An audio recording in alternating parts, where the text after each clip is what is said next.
আসসালামু আলাইকুম ওরহমতুল্লাহি ওবারাকাতুহু। প্রিয় দেশবাসী, আমি আপনাদেরকে একটা অডিও শোনাচ্ছি।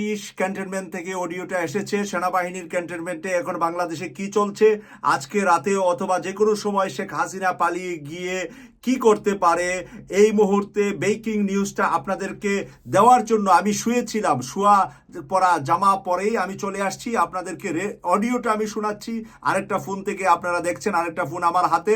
অডিওটা আপনারা শুনেন, তারপরে এখানে এটার উপরে আপনারা কমেন্টস লিখবেন এবং আমি কিছু কথা বলবো। জাওয়াদের ওয়াইফের পরিচিত আর্মি অফিসারের ওই সেনানিবাসের মিটিং শেষ করে বের হয়ে তাদের ফ্যামিলিকে কল দিছিল। তো জাওয়াদের ওয়াইফ ওইখানে ছিল ইয়ার শটে। তো ওয়াইফকে আর্মি বলতেছিল অফিসার যে আমি 4 থেকে 7 দিনের বাজার করে রাখতে। সো চান্সেস আর আজকে রাতে 144 ধারা জারি হবে।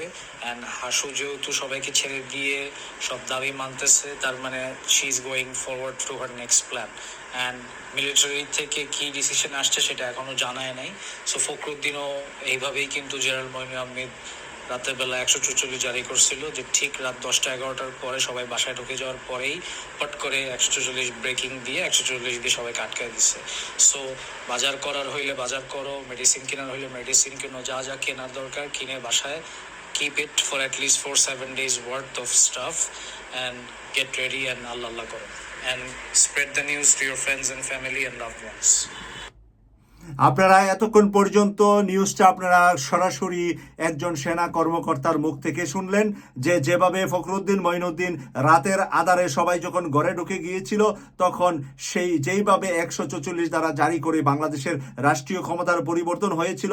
শেখ হাসিনা যে কোনো সময় রাষ্ট্রীয় ক্ষমতার পরিবর্তন করে সে পালিয়ে যেতে পারে, যে কোনো সময় সে রাষ্ট্র থেকে পালিয়ে যাবে এবং সেনাবাহিনীর হাতে ক্ষমতা হস্তান্তর বা যে কোনো তত্ত্বাবধায়ক সরকার যে কোনো 144 দ্বারা জারি করতে পারে বলে একজন সেনা অফিসার তার পরিবারকে কি বললেন, যে 7 দিনের জন্য অন্তত বাজার এবং ঔষধপত্র, 7 দিনের জন্য নিত্য প্রয়োজনীয় জিনিস যাতে করে সবাই ক্রয় করে রাখে।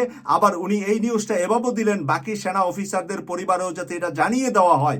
আজকের মিটিং এর পরে সেই ফলাফলটা বা যেই রেজাল্টটা, যেই মিটিংটা নিয়ে আমি সকাল থেকে এই ভিডিওটা আমার 3 নাম্বার ভিডিও আজকের দিনের মধ্যে। আমি শুধু একটা ভিডিও করি প্রতিদিন, আজকে আমার 3টা ভিডিও করা লাগছে, কারণ সেনাবাহিনী 24 আওয়ার্সের ভিতরে কি ঘটতে পারে, বাংলাদেশে কখন কি ঘটে যাবে, সেই বিষয়টা আমাদের সকলের খেয়াল রাখা দরকার। তাই শেখ হাসিনা আজকে রাতেও পালাতে পারে, কালকেও পালাতে পারে, আগামী 3 দিনের ভিতরেও পালাতে পারে, কিন্তু তার সম্ভাবনাটা আপনারা একজন সেনা কর্মকর্তার ভয়েস থেকে শুনলেন।